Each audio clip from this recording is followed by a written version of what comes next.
तो अंतःकरण की शुद्धि के लिए हमको बड़ा सजग रहना पड़ेगा। और अंतःकरण की शुद्धि के बिना तुम चाहे जितना ज्ञान झाड़ते रहो, तुमको पता कुछ नहीं है। ठीक है, क्योंकि अंतःकरण के शुद्ध होते ही आपका प्रवेश कहाँ होगा? सुप्रीम कोर्ट में होगा। अपील कहाँ पहुंचेगी? Supreme court. और उसे कहते हैं क्या? ज्ञान की भूमिकाएं।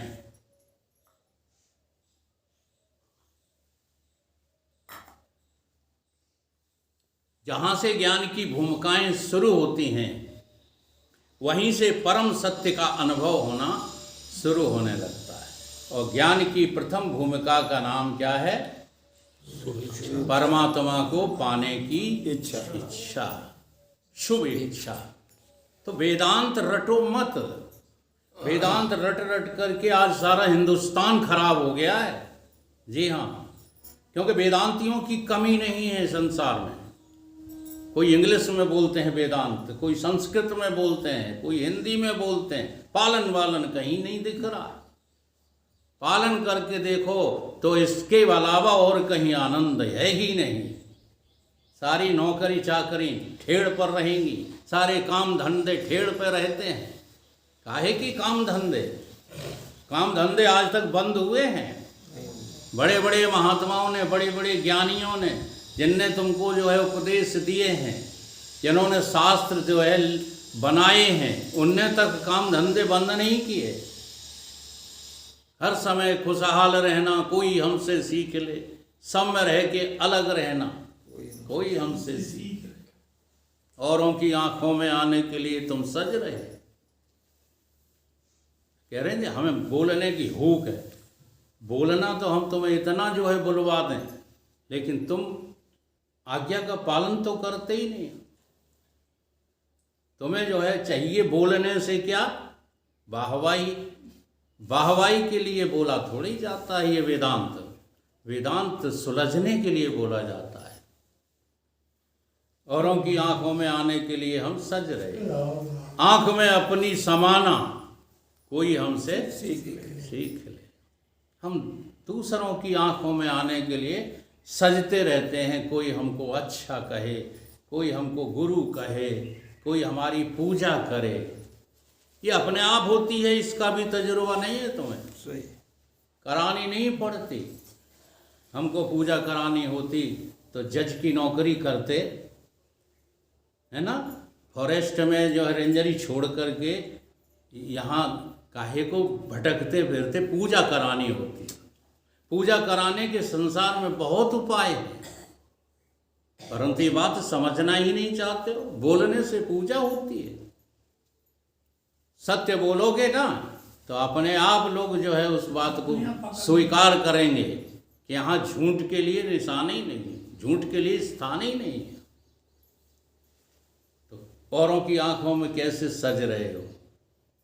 क्या क्यों करते हो फैशन? आज लड़के लड़कियां क्यों बिगड़ रहे हैं? अगर तुम्हें अपने ही में अच्छा होना है तो फैशन करने की क्या जरूरत? डॉक्टर राजेंद्र प्रसाद का एक जो है वाकया सुना करके हम उपसंहार की ओर चलेंगे। डॉक्टर राजेंद्र प्रसाद का निमंत्रण आया गवर्नर के यहाँ से। अंग्रेजी गवर्नर होते थे ना, उन्हीं ने ये बफर सिस्टम चलाया था। ये हमारी हिंदू संस्कृति का नहीं है, चलन नहीं है। तो इनका निमंत्रण आया तो ये गए थे ऑफिस। ऑफिस से जो है सीधे घर गए, हाथ पैर धोए, एकदम याद आ गई इनको, तो वैसे ही कुर्ता पजामा पहने और चले गए। साधारण आइडेंटिटी कार्ड भी भूल गए घर। वहाँ गए तो चौकीदार ने रोक दिया, प्रवेश नहीं करने दिया। राष्ट्रपति को बहुत समझाया, उन्होंने कहा हम देखो राष्ट्रपति हैं। उन्हें कहा हमें तो प्रमाण चाहिए, प्रमाण दो, कैसे हैं आप राष्ट्रपति? हमें तो कोई घसीटा राम लग रहे हो। तो लौटा दिए। अब लौट करके आए, बढ़िया कोट पहना, पैंट पहना, टाई लगाई और आइडेंटिटी कार्ड उठाया, कार में बैठे और चले। तो दूर से ही सैल्यूट मार रहा वही चौकीदार जिसने वापस कर दिया। बैरियल खुल गया, सीधे चले गए, पहुँचे जहाँ भोजन हो रहा था। अब भोजन के पास पहुँचे तो खुद नहीं खा रहे। बहुत होशियार थे डॉक्टर राजेंद्र प्रसाद जी। हाँ, महात्माओं की संगत की थी उन्होंने। अपने कपड़ों को भोजन खिला रहे हैं, ऐसे कोट करते हैं और कौर तोड़ते हैं और कहते खा बेटा। अब गवर्नर देख रहा है। गवर्नर जो है पास में आके कहता है, जाइनेस आप हिंदुस्तान के राष्ट्रपति हैं, ये क्या कर रहे हो?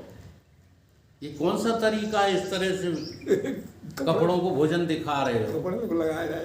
तो बोले कि गवर्नर महोदय, नौता तो इन्हीं का था, हमारा तो नौता था ही नहीं। औरों की आंखों में आने के लिए हम सज रहे, आंख में अपनी समाना कोई हमसे सीख ले, हर हाल में खुशहाल रहना कोई हमसे सीख ले, सब में रहकर अलग रहना कोई हमसे सीख ले। अब ये अलग रहने का जो उपाय है, हाँ, संसार से अलग रहने का उपाय, वो केवल धर्म के पालन से आ सकता है। अगर हम लोग धर्म का पालन नहीं कर रहे हैं तो चाहे जितनी तुम योग्य हो जाना, योग्यता, हम अपनी योग्यता झाड़ते रहते हैं, कितनी योग्यता है आप, वो दिखाते रहते हैं। योग्यता से जो है कुछ हासिल होने वाला नहीं है। योग्यता अयोग्यता में बदलने में देर नहीं लगती। हमारे पास एक पंडित जी आते थे, प्रमाण बैठे हुए हैं भरद्वाज, कंठस्थ था गीता और गीता का अनुवाद कितने हैं, 600-700 श्लोक हैं, सारे श्लोक कंठस्थ और उनका अनुवाद 1.5 या पौने 2 घंटे में सुना देते थे। उनसे जरा सा भी कोई प्रश्न कर दो तो वो ऐसे खाने को हमको दौड़ते थे जैसे शेर हों, और कहते थे हमारे पिताजी से कि बीकम सिंह जी आपका लड़का जो है हमारा अपमान करता है। उन्होंने कहा क्या करते? हमने कहा कुछ नहीं करते, गीता में से प्रश्न पूछते हैं, जवाब दे नहीं पाते, इस लोग बोलने लगते हैं। हाँ, ये हो रहा है आजकल, सच्चाई से जी चुरा रहे हैं लोग। सच्चाई पर चलो, बोलने चालने से कुछ नहीं होगा। सच्चा रास्ता अपनाओ, क्योंकि सत्य के अलावा और तुम्हारा कोई धनी धोरी है नहीं। इसलिए श्रुति कहती है सत्यम ज्ञानम अनंतम अहम ब्रह्म। ये सत्य ही है और कोई है ही नहीं।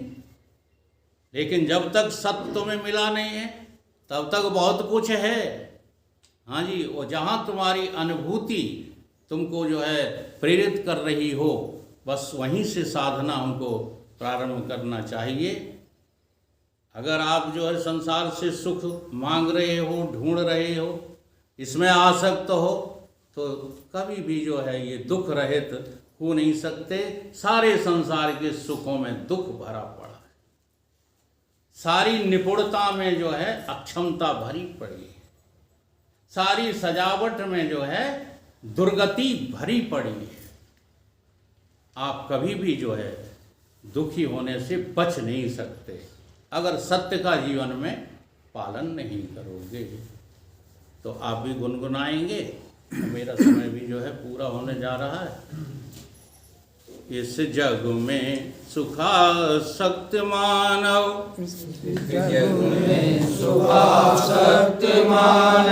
चिर शांति कभी भी पा न सके, चिर शांति कभी भी पा न सके। सारे विज्ञानी जन मिलकर, सारे विज्ञानी जन मिलकर सुख को दुख रहित बना न सके, सुख को दुख रहित बना न सके। कुछ लोगों को तप संयम से, कुछ लोगों को तप संयम से अनुकूल शक्ति मिल जाती है, अनुकूल शक्ति मिल जाती है। वो भी व्यर्थ गई समझो, वो भी तो व्यर्थ गई समझो। यदि मन को बस में ला न सके, यदि मन को बस में ला न सके, इस जग में सुखासक्ति मानव, इस जग में सुखासक्ति मानव, चिर शांति कभी भी पा न सके, चिर शांति कभी भी पा न सके, चिर शांति कभी भी पा न सके, चिर शांति कभी भी पा न सके।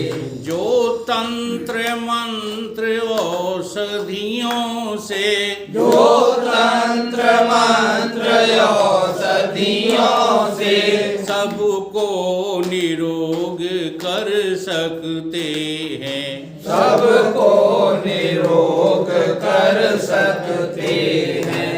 जो तंत्र मंत्र औषधियों से, जो तंत्र मंत्र औषधियों से सबको निरोग कर सकते हैं, सबको निरोग कर सकते हैं।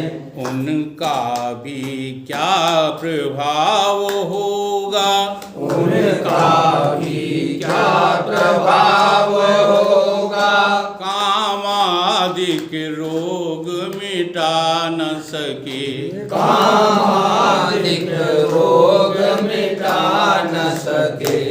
इस जग में सुखासक्त मानव, इस जग में सुखासक्त मानव, चिर शांति कभी भी पा न सके, चिर शांति कभी भी पा न सके। हमने तुमने इस आकृति का, हमने तुमने इस आकृति का सुंदर श्रृंगार किया, लेकिन सुंदर श्रृंगार किया, लेकिन ये वेश्याओं की सी वृत्ति, ये वेश्याओं की सी वृत्ति देवी संपत्ति जुटा न सकी, देवी संपत्ति जुटा न सके। इस जग में सुखासक्त मानव, इस जग में सुखासक्त मानव, चिर शांति कभी भी पा न सके, चिर शांति कभी भी पा न सके। जब तक अभिमान प्रबल रहता, जब तक अभिमान प्रबल रहता। अब देखो अभिमान जो है कई तरह का होता है, बाहर से शुरू हो जाना चाहिए अभिमान मिटाने के लिए। बाहर धन का अभिमान, कुटुंब का अभिमान, परिवार का अभिमान, कुल का अभिमान, जाति का अभिमान, ये सारे अभिमान लिए घूमते हो, कभी कुछ नहीं हो पाएगा। पहले इन अभिमानों को तोड़ो, खत्म करो। जी हाँ, जाति का अभिमान तो इतना बढ़ गया है आज के युग में, हाँ, कि ब्राह्मण ठाकुर अपने को खुदा समझ बैठे हैं। और जबकि दो कौड़ी के नहीं रहे, हर सीट पर, हर पद पर हर जन आ रहे हैं। वो इनको नौकरी मिलती है चपरासी की, और तो भी अभिमान ठाकुर हैं, मरे जा रहे हैं अभिमान में। सीधी तरह भगवान का भजन नहीं करते, हाँ, पंडिताई छांटते फिरते हैं कि हम पंडित हैं, भागवत करेंगे। क्या करोगे भागवत, देह अभिमान लिए पहरे बैठे हो। सही। फिर नंबर आता है स्थूल देह का अभिमान। इस स्थूल देह के अभिमान में यदि तुम बने रहे ना, कुछ नहीं हो पाएगा, ठीक है। फिर आता सूक्ष्म देह का अभिमान, सूक्ष्म देह के अभिमान में सबसे तगड़ा अभिमान है बुद्धि का अभिमान। बुद्धिमान लोगों को सब कुछ एक सेकंड में याद हो जाता है। उनकी स्मृति पावर इतनी अच्छी होती है कि वो उसके आगे फिर वो किसी को कुछ नहीं समझते। और ये सबसे तगड़ा अभिमान है। हमारे गुरुदेव तो यही कहते थे कि जब तक तुम अज्ञानी नहीं हो तब तक तुम्हें हम ज्ञान नहीं देंगे। सही। तू तो ज्ञान झाड़ता फिरता है। जिस दिन उन्होंने मुझसे ये कहा था कि तुम ज्ञान झाड़ते फिरते हो, उसी दिन से मैंने गुरुदेव के सामने बोलना बंद कर दिया। एक बार बोले भजन सुना, हमने कहा हम आपके सामने नहीं सुना पाए। तो कहते हैं क्या ये स्कूल के पीछे पढ़ते रहे हो? अब जब मैंने भजन सुना दिया, इतना नाराज हुए तो हमने भजन सुना दिया। तो लोगों ने कहा बहुत अच्छा आपने सुनाया, बहुत अच्छा। तो कहते भाटा सुनाया, बहुत अच्छा। इनको गुरु कहते हैं। जी हाँ, अब गुरु कहा है तो गुरु आज्ञा का पालन करने की हिम्मत जुटाओ। गुरुओं का सानिध्य नहीं किया है, गुरु गुरु गुरु गुरु कहते रहते हो। सही। गुरु का सानिध्य क्या होता है? हमारे धर्म सिंह जी भाई साहब से पूछिए। जी हाँ, सबसे कठिन काम दुनिया में है गुरु आज्ञा में चलना, माता पिता की आज्ञा में चलना। बाकी तुम नौकरी कर लो, अच्छे पदों पे चले जाओ, कुछ भी कर डालो संसार में, कुछ लाभ मिलने वाला तुम्हें नहीं। जी हाँ, इसलिए तीन ही देवता साकार बताए हैं संसार में, माता पिता और गुरु। इसके अलावा कोई देवता की पूजा तुम्हें फलेगी नहीं। जब तक अभिमान प्रबल रहता, जब तक अभिमान प्रबल रहता, तब तक हम मन को लगा न सके, तब तक हम मन को लगा न सके। आसुरी वृत्तियों के कारण, आसुरी वृत्तियों के कारण, दैवीय संपत्ति जुटा न सके, देवी संपत्ति जुटा न सके। इस जग में सुखासक्त मानव, इस जग में सुखासक्त मानव, चिर शांति कभी भी पा न सके, चिर शांति कभी भी पा न सके। पर उपदेशों से तुम इस जग में, पर उपदेशों से इस जग में, औरों का मल धोने निकले, औरों का मल धोने निकले। उसका भी क्या प्रभाव होगा, उसका भी क्या प्रभाव होगा, यदि अपना मैल छुटा न सके, यदि अपना मैल छुटा न सके। इस जग में सुखासक्त मानव, इस जग में सुखासक्त मानव, चिर शांति कभी भी पा न सके, चिर शांति कभी भी पा न सके। आखिरी बात बड़ी नसीहत की है। वो हमारे भारत तो हर प्रवचन में बोलते हैं, परंतु उसका पालन नहीं कर रहे। सत की चर्चा चलती रहती, सत की चर्चा चलती रहती, सत की चर्चा करते रहते, सत की चर्चा करते रहते, पर रमण असत में रखते हो, पर रमण असत में रखते हो। सत की चर्चा चलती रहती, सत की चर्चा चलती रहती, पर रमण असत में रहता है, पर रमण असत में रहता है। फिर कहाँ अधिक सत्संग हुआ, फिर काम अधिक सत्संग हुआ। यदि असत से प्रीति हटा न सके, यदि असत से प्रीति हटा न सके। संसार टोटली असत्य है और आपका स्वरूप टोटली सत्य है। अगर तुम्हें प्रीति थोड़ी भी असत्य में है तो सत केवल आप धोखा देने के लिए बोलते रहते हो, बाकी कुछ नहीं। बोलिए सतगुरु भगवान की जय।